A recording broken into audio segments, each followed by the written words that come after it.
Welcome to BRK news. నేను తరుణి.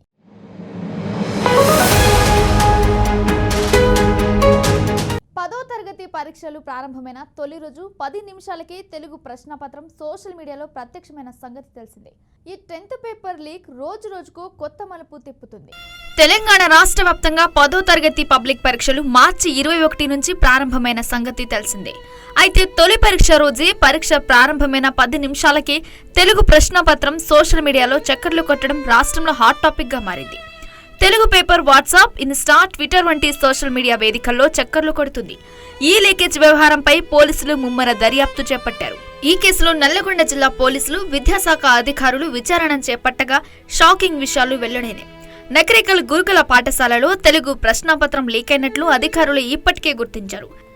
అధికారుల నిర్లక్ష్యమై ఇందుకు కారణమని తొలుత తెలిసిన పోలీసులు, విద్యాశాఖ అధికారులు పకడ్బందీగా చర్యలు తీసుకున్నప్పటికీ పరీక్ష సెంటర్లోకి ఫోన్ ఎలా వచ్చిందనే దానిపై పోలీసులు దర్యాప్తు చేపట్టారు.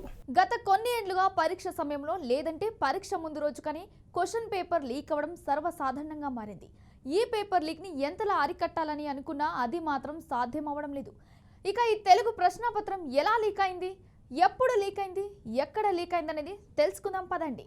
తెలంగాణ రాష్ట్ర వ్యాప్తంగా మార్చి 21 నుంచి 10th పరీక్షలు ప్రారంభమయ్యాయి.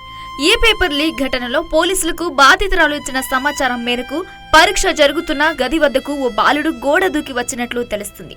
అనంతరం విద్యార్థి పరీక్ష రాస్తుండగా కిటికీలో నుంచి ప్రశ్నపత్రం ఫోటో తీసి అనంతరం ఈ ప్రశ్నపత్ర కాపీని ఆ బాలుడు జిరాక్స్ కేంద్రంలో ఇచ్చినట్లు సమాచారం. ఈ ఘటనపై దర్యాప్తు చేపట్టిన పోలీసులు నిందితుల నుంచి 5 సెల్ ఫోన్లు, జిరాక్స్ యంత్రం, కంప్యూటర్ స్వాధీనం చేసుకున్నారు. మరోవైపు తన ప్రమేయం లేకపోయినా డిబార్ చేశారని బాధిత విద్యార్థి ఆవేదన వ్యక్తం చేశాడు. తనకు పరీక్షలు రాసే అవకాశం ఇవ్వాలని, తానేం తప్పు చేశానని లబోదిబోమని విలిపిస్తున్నాడు. ఈ పేపర్ లీకేజ్ ఘటనలో 2 అధికారులను విధుల నుంచి తొలగించారు.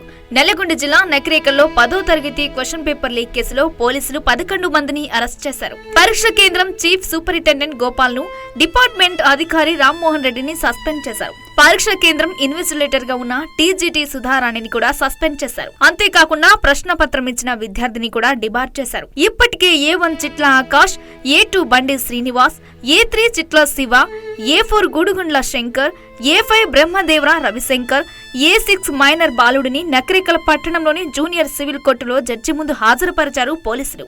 జడ్జి ఆదేశాల మేరకు 6గురికి రిమాండ్ విధించి జైలుకు పంపించారు.